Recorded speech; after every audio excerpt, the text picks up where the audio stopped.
Hello and welcome to Your Government in Action, a presentation of Bahamas Information Services. I'm Carissa Williamson. As students across the country prepare for the reopening of the school year, the Ministry of Education and Technical and Vocational Training also prepares for students, teachers, and parents. Your Government in Action recently sat down with Minister of Education and Technical and Vocational Training, the Honorable Glenys Hanna Martin, to discuss the importance of fostering an environment that is conducive for diverse methods of teaching and learning. We want to do more. We want to, we want to first of all tap into their intellect to ensure that we allow them to engage in critical thinking, so that they are not robots or just absorbing information, that they are analyzing, critically analyzing. We also know that a lot of our young people, a disproportionate amount, are very creative, and so we want the school curriculum to tap into that. And we're doing stuff now where we're actually integrating the arts into core subjects. But we know that we have creative people amongst our young people. And so we want to tap into that. We know that not everybody wants to be a brain surgeon.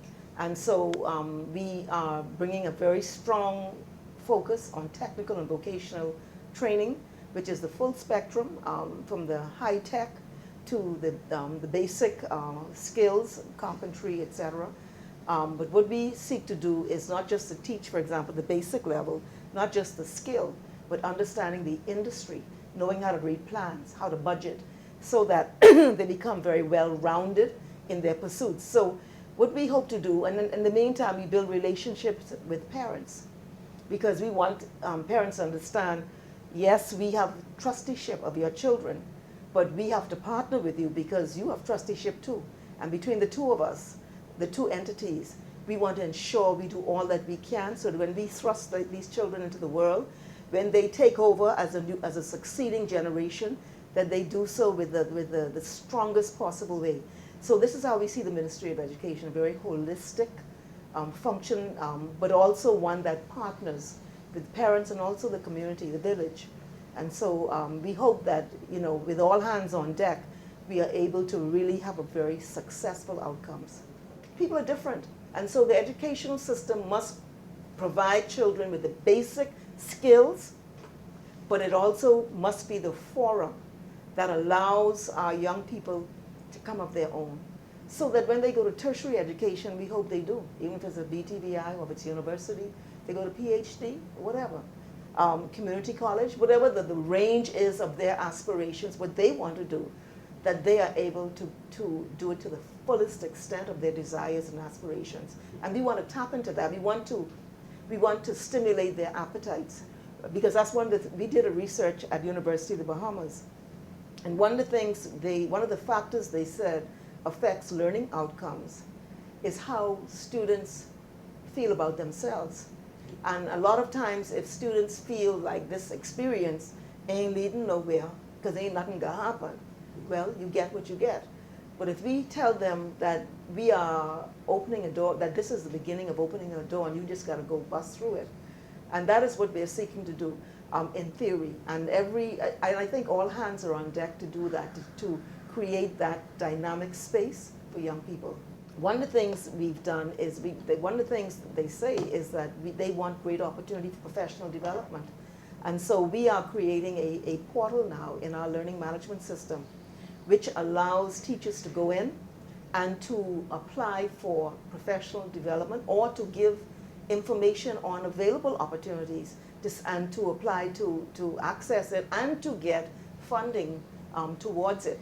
So this is a major thing. The second thing we did was, every year teachers fix up their classroom. They use their own money. You'd be surprised what teachers do with their little money. But what we did, every year now, we give them $250, which allows them to go to one of the local places here or wherever they go, and to be able to fix their classrooms. That's pride of place for teachers. And that's in school repair, that's the one thing we say, make sure those classrooms are painted and they're nice, because the teacher has to come into an accepting environment. In a press conference held at the Ministry of Education and Technical and Vocational Training on August 16, 2024, the 2024 national examination results were announced. Minister of Education and Technical and Vocational Training, the Honorable Glenys Hanna Martin, says that the results shows promising sparks. The education process is a collective exercise that mandates the attention, resources, and input of the entire village. This is the important process by which we build capacity and positively accelerate our national development. This year's results are by and large showing promising sparks, which we intend to build on. Year over year, 2024 was very comparable to 2023. For males, there is a year-over-year increase in percentages for A and B grades, and a slight increase in C and D grades. At the BGCSE level, that was the BJC. At the BGCSE levels, A grades increased by over 2% over a 5-year period. B grades increased by 1.5% over a 5-year period. Over 0.5% increase in C's, and decreases in D's, E's, F's, and G's.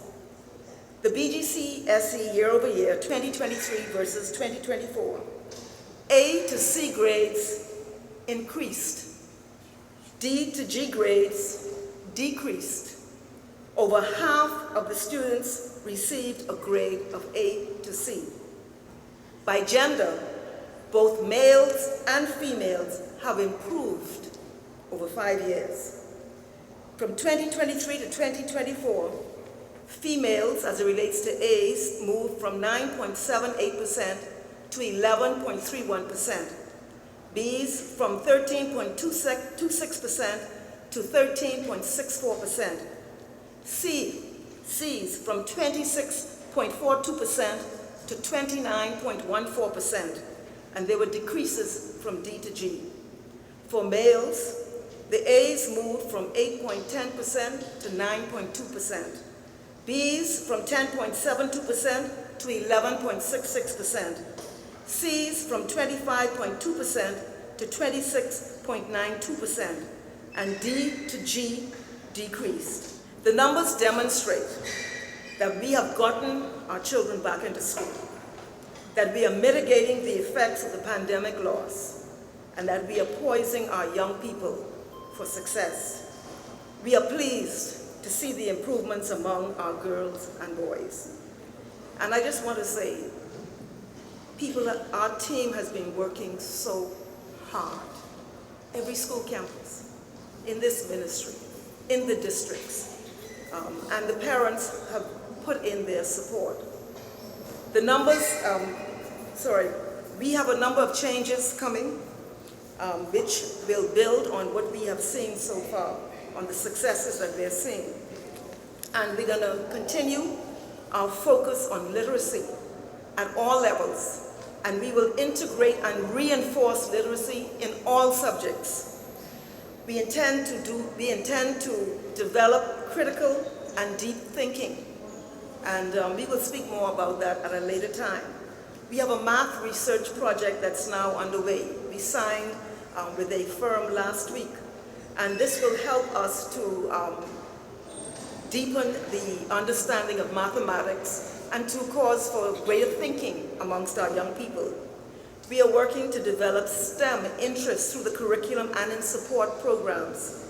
Our technical and vocational program, the director referred to the attainment. This is BJC and BGCSE, but many, many young people have attainments in BGCSE certifications, and we are now working on equivalencies to the BGCSE in the technical field. And we hope to be able, the next time we have such a press conference, to be able to speak to that. But our Polytechnic on Wolf Road is underway, the construction is underway, and we are poised for September of 2025 to be able to open that state-of-the-art 21st century technical and vocational center for young people in this country. We are working on the integration of digital literacy in all subjects with our teachers. We did some training, or we will do some training during the summer with teachers, and we intend to work with our students so that our Bahamian children will be completely digitally literate. And we're working on obtaining the necessary devices for the classroom. We've introduced success coaches, and they will be on 15 campuses. They will work with young people who, in particular, who we have identified as needing support, because and we want to make sure they don't fall between the cracks. In all of that, I say to you that to the country and to all concerned, that we are committed, we are focused, people are working hard, our students are settling in, and we are working on all fronts to ensure that our young people succeed. And we ask the community to support the efforts of the educators, because we know we want our young people to be better than any of us ever were. And we see some of the stuff we're seeing. So this is such an important enterprise that requires the support of all stakeholders. It's not a political issue.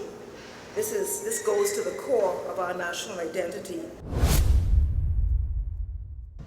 As school reopening preparation continues, the Minister of Education and Technical and Vocational Training, the Honorable Glenys Hanna Martin, along with the Minister of Works and Family Island Affairs, the Honorable Clay Sweeting, toured various schools around New Providence to assess works completed. The assessment took place on August 20th, 2024. We have been able to open schools without interruption. I think we had an issue initially with T.A. Thompson, which was the reconstruction of a three-story block, which was a huge project completed in record time. The students were in virtual school during that time.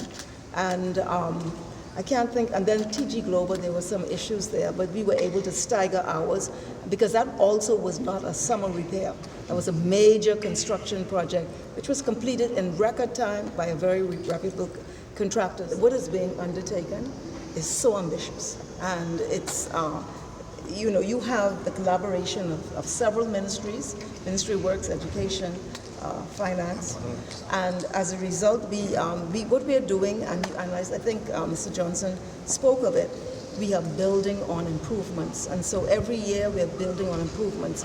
This is an example of it here. It was significant work last year, including this structure here, and even more enhanced and more work internally. So we're building on improvements.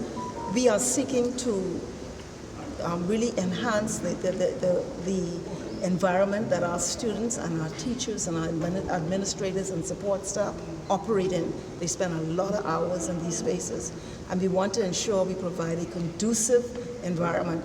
The Minister of Finance, who happens to be the Prime Minister, he understands this extremely well, and he has thrown his full support behind the work that we're doing with these projects. And significant public funds have been directed towards schools redevelopment. And as the Minister of Work said, nationwide, all through Andros, Eleuthera, Exuma, Harbor Island. We're doing major works in Harbor Island for redevelopment. This exercise is something that occurs every year, and there's been challenges in the past, and we're excited to see, for the most part, to see all these projects come together. Especially, I wish that you could also see the work in the Family Islands, to see that all of those schools are within budget and on time as well, because education happens nationwide, and we've even seen a student from Spanish Wells who's got 10 A's in the BJCs recently. So education is something that is important for all of us, and to see these works come together, to see Bahamian contractors, a lot of these young persons able to do this work and to finish these projects in such a nice manner is something that I think all of us should be proud of. More of Your Government in Action when we return.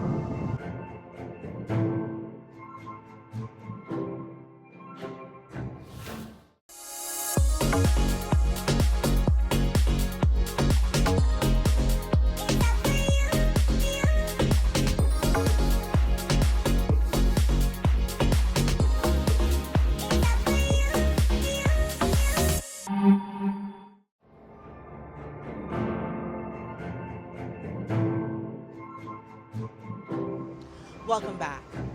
The Ministry of Energy and Transport continues with its goal to lower energy costs as well as enhance the renewable energy sector in the Bahamas. Minister of Energy and Transport, the Honorable JoBeth Colby Davis, toured C.H. Reeves Junior High School on August 22nd, 2024, where solar panels are being installed. I'm very excited and proud of the work that I'm seeing happening in our renewable sector in the country. This is an ongoing exercise to continue to advance the incorporation of renewable energy in our electricity sector, but also to support the cost and lowering the cost of electricity, especially with our schools. And so this project has started about 3 weeks ago, and hopefully it should be completed before school resumes their classes with students. And we look forward to hearing more about the savings that it results in and also the support of stabilizing the supply of electricity to the schools. When we have the work completed, we expect to be able to see how much energy the solar has been generating through documented reports that come back to us, but also we would look to get more updates from the Ministry of Education in terms of the savings and the cost reduction in electricity for this particular school. We've done so in 3 other schools now, and so we know that it's going to bring a great amount of savings because the time that they utilize electricity is when we have a lot of sun shining. And so we're excited to hear more about how it supports the advancement of reducing the cost of electricity while teaching our students. The Ministry of National Security is utilizing technology to leverage crime-fighting innovations. Your Government in Action recently sat with Minister of National Security, the Honorable Wayne Monroe, to discuss the tech-driven security future for the Bahamas. When we came to office, there was what some people call the drone debacle. There was a drone program that wasn't fully realized, so it landed on, that's something that was on my desk. There were drones for the Defense Force, medium-range drones that hadn't been delivered, and what are called over-the-horizon drones that also hadn't been delivered. So it was a matter of working with the contractor to get them to a position where we would be satisfied with delivery of the product. Some drones for the police just weren't acceptable, so we had to reject them, and they have replaced them now, and so the police now have those in their arsenal. We had wanted tethered drones, which was a drone that you connect to power and that can stay up 24 hours a day. They had replaced those with blimps. We rejected the blimps, and I'm still of the view that we need the solution of tethered drones. They had submersibles to go down and look for things on the seabed or to check out vessels. As an example, they could go down 200 meters, but they only provided 65 feet of cable.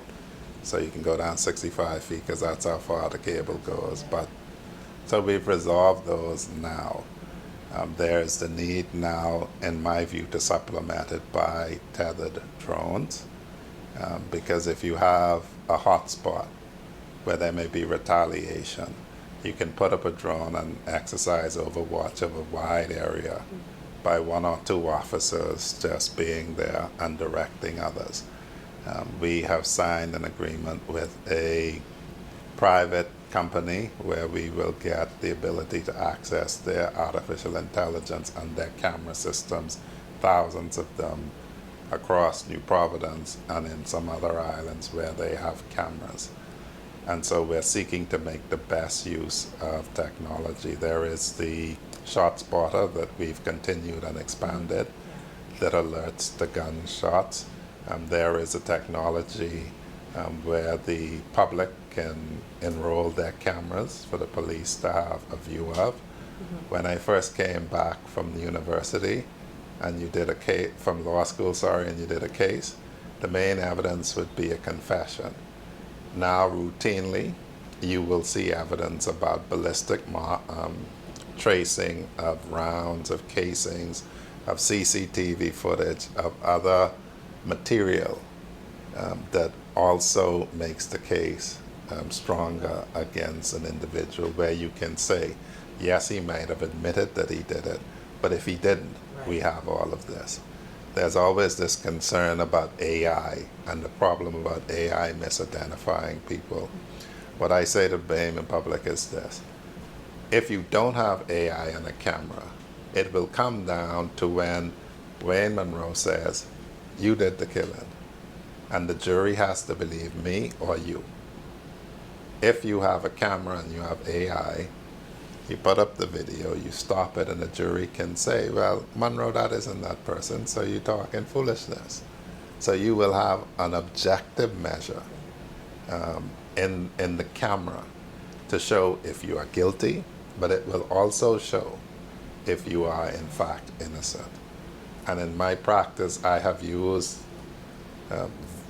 cameras to show that somebody was innocent. We were able to use other technology to show, you say the person was in First Street, the Grove, but they were actually in Coral Harbor, so they couldn't have done it.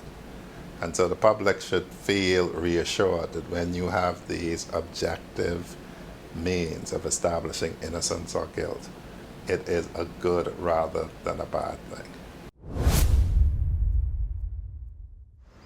Hurricane season is still here, and residents are still being encouraged to be prepared during this particularly active hurricane season. Jeffrey Simmons, acting director at the Bahamas Department of Meteorology, recently sat with R. Matt Mora to discuss how to effectively prepare without breaking the bank in this segment of the Met Talk podcast. Now, there are some people listening to us who's going to say, hey, Matt, Jeff, be real. There's a difference in the financial status or standing of various persons across our archipelago, which is a reality. What are some of the cost-effective things persons can do to prepare for the hurricane season? Well, the most cost-effective way to prepare for it is not to try to do it all one time. Prepare for it over time. Some of us, if we hear, let's say we hear a hurricane watch or warning is in effect, some of us would have the financial resources to run to the supermarkets and just buy a lot of food. Some of us can't. Some of us would be able to go and get as many water, food, even if they would need plywood or other supplies. Some of us would have the financial resources to do that. Some of us cannot do that. So how do we deal with this? Well, preparing for the hurricane season, really you should start from January, February, depending on your financial status. When you go to the food store every week to purchase food, we try to, we get into the place where we want to encourage people to develop something called like a hurricane cupboard, where you keep this extra food supply. And how do you build this cupboard? Well, every week you go to the food store, pick up an extra can of tuna, extra can of mackerel, an extra bag of rice, and put that in that cabinet not to be touched. That's your hurricane supplies. And you build that over the months so that when June, July, August come around, you have supply where you have sufficient food in that cupboard to supply your family with food if you are seriously impacted. The same thing with your water supply. You have to keep, adding to it and keep it going. The same thing if you know you're going to need plywood for shutters, buy a sheet every month instead of trying to buy 5-6 sheets once a warning has been issued. You can't afford to do that, but you can afford to buy one every month. Buy one every month and put it aside, so that when this time come. So what we have to understand and what we have to come to reality, we are in a world where climate change is real. The evidence is clear. These hurricanes are becoming more and more aggressive. That's a fact. And we have to prepare and if we're going to continue to live here, then we are going to have to prepare ourselves for these things. We can survive it, but we have to build ourselves toward doing that. And so gradually, everyone, take your time and prepare gradually if you can't do it all at once. Be ready. Okay, this pre-season things that you should do in terms of having all of your shutters readily available.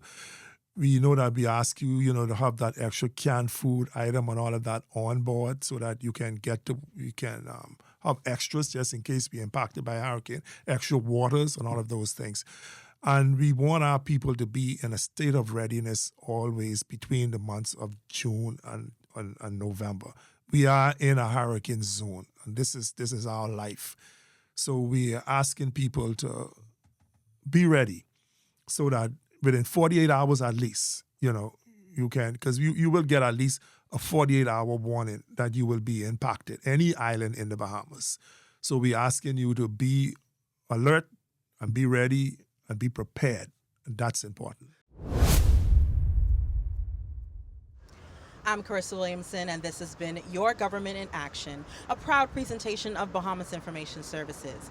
Join us on Tuesday evenings, where we bring you highlights, coverage, and information as we continue to do what we do best, linking people and government.